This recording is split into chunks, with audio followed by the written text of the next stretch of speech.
Happy Friday, true crime friends. We are back. It is Friday, and there's not a lot going on in true crime. Listen, I think everybody is taking just like a little bit of a break on the heels of the verdict earlier in the week of the Jennifer Crumbley trial. Child, people were in their feelings. They were like, she should, stop it. These dogs. People were like, she should absolutely be convicted because she's a terrible mother and that's why her son shut up the school. And other people are like, you can't blame your kids. You can't blame the parents for the things kids do. Everybody take a breath.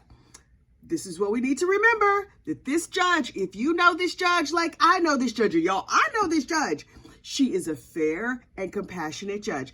And if Jennifer Crumbley writes a good enough letter, makes a good enough speech at her sentencing, she might not do that much time. In truth, she might not do that much time either way.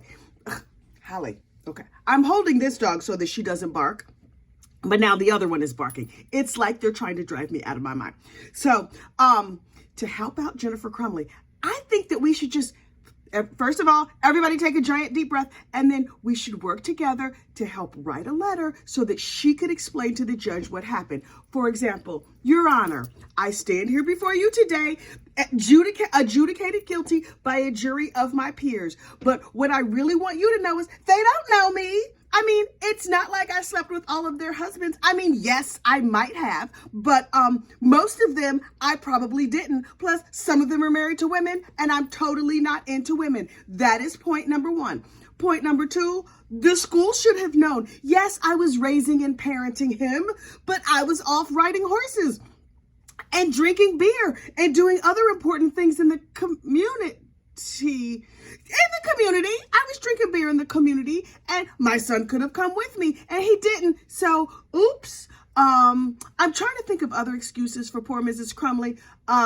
Also, my heart breaks for the parents who lost their children. And hey, Jen, girl, you should probably express some remorse to the people that your child hurt.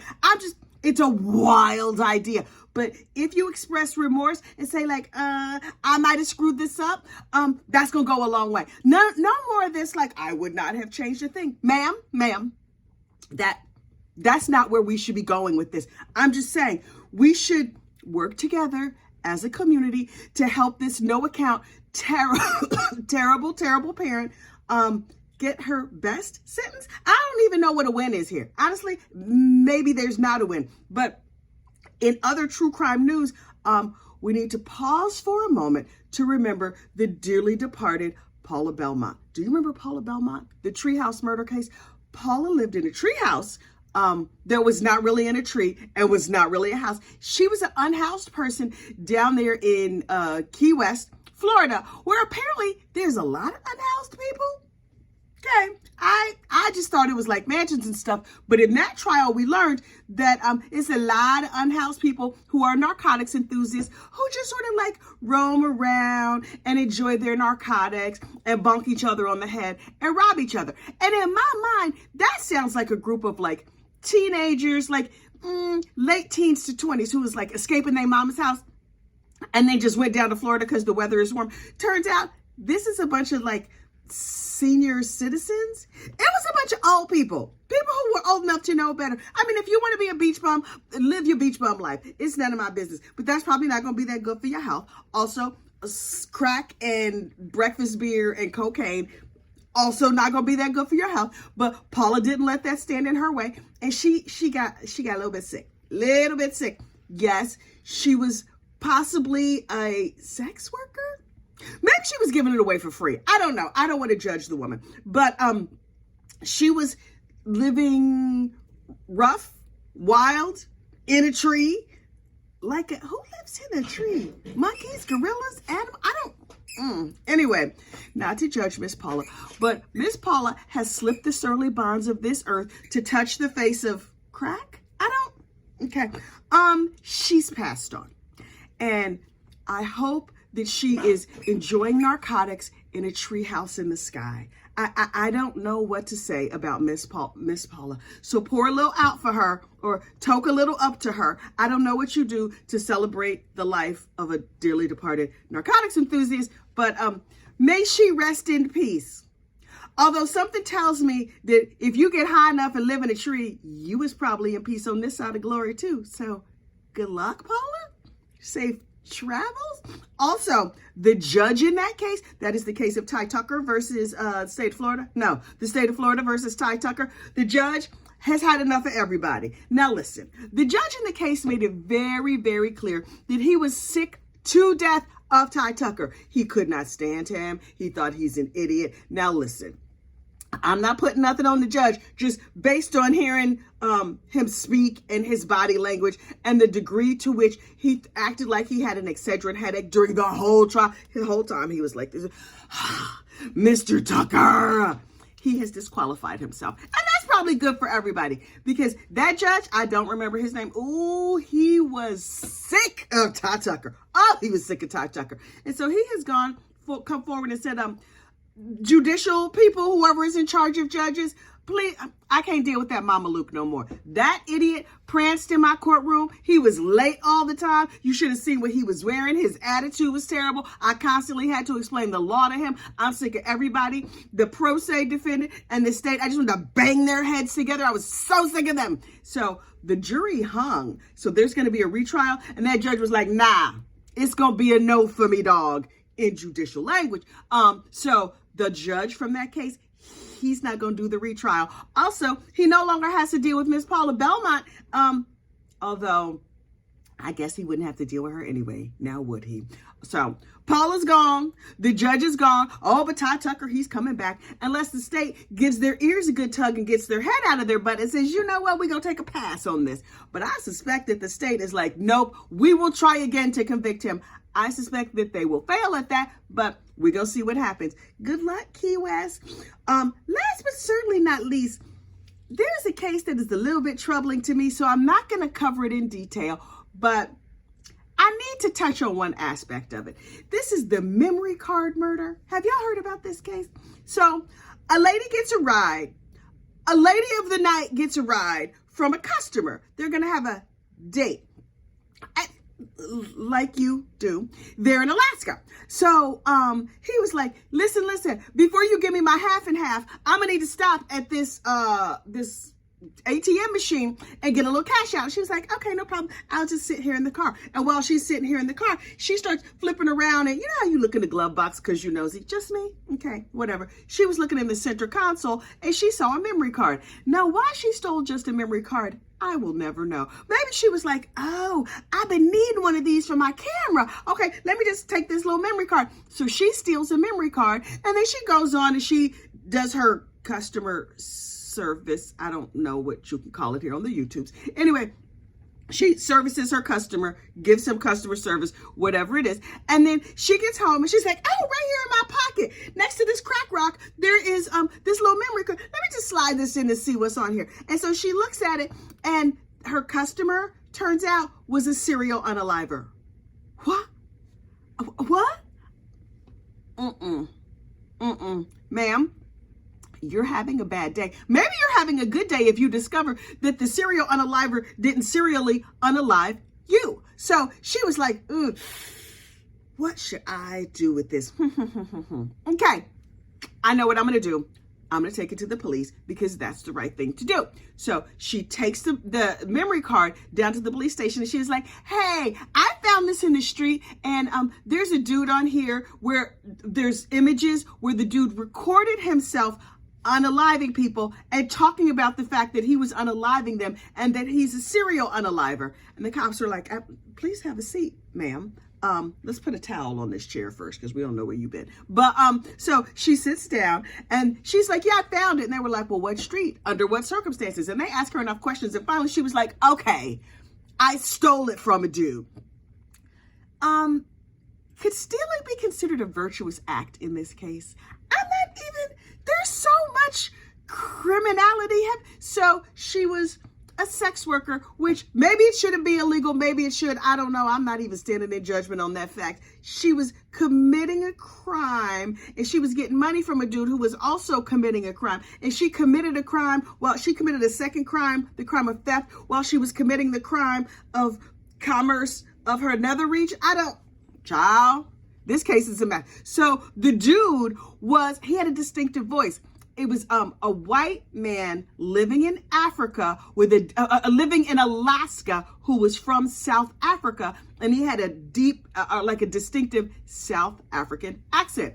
So they listened to the tape and they were like, oh, that's a South African dude. Because listen, how many South Africans are living in Alaska? Because Alaska is cold and South Africa is not. So he's just like, it's freezing. All South Africans are like, we see where that is on a map, so no thank you. So they're like, oh, that one South African dude, we know him. Let's just roll on by his house. And apparently his wife had no idea. His family had no idea. They didn't know he was out here serial unaliving people, which is horrible. You're not supposed to do that. In case you're confused, And so they say to him, hey, sir, listen, come here for a minute. Come here for a minute.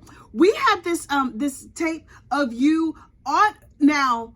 You don't show your face. You're careful enough not to show your face while committing brutal, horrible crimes, which is why I'm not covering this case, because no, thank you, good mental health. But you keep talking. You won't shut up. He needs some of them shut up classes that we was talking about the other day.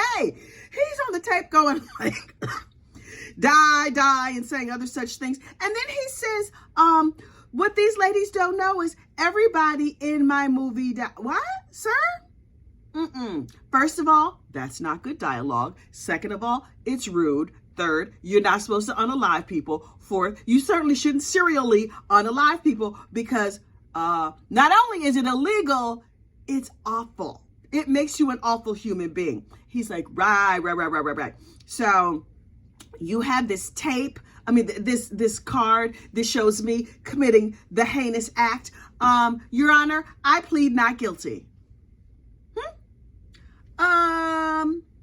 Pleading not guilty is absolutely your right. Is it the smartest thing to do? I'm gonna go with no. But sir, they got you dead to rights. They have the evidence on tape. A lot of people are like, if I did not see the person do it, then they didn't do it. We can see you doing it. And we can hear you. What you gonna say? You a voiceover artist? Like, my friend did that serial unaliving and I just voiced the soundtrack. Okay, sir. So in the memory card murder case, the dude's name is Brian Smith, the state of Alaska versus Brian Smith. I expect that he's crazy enough and an egomaniac enough to want to go to trial. I assume he's going to be convicted post haste. And I will look forward to him getting a life sentence there in Alaska where he can never go to where it's warm again. That seems right. Last but certainly not least, Jared Bridegan. Now listen. When I do these cases, I mostly take notes, but this Jared Bridegan case I'm going to do from memory because I wasn't going to do it, but then it occurred to me, we really need to discuss this case, but only the latest thing that's happened. So Jared Bridegan was a Microsoft executive who was married to this no-account woman. She was horrible, but I think he got her pregnant. They were like, okay, let's get married, fine, whatever. They had a couple kids, and then they broke up. And so, and then everybody went off to marry other people. Okay, cool.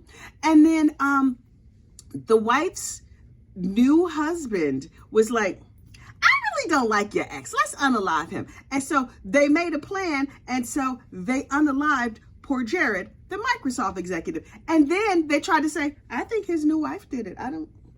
Me? Yes, it happened near my house. But I think the new wife did it. And so the case is making its way through court. Here's the part of this case that really struck me this morning when I was watching over there on the court TV.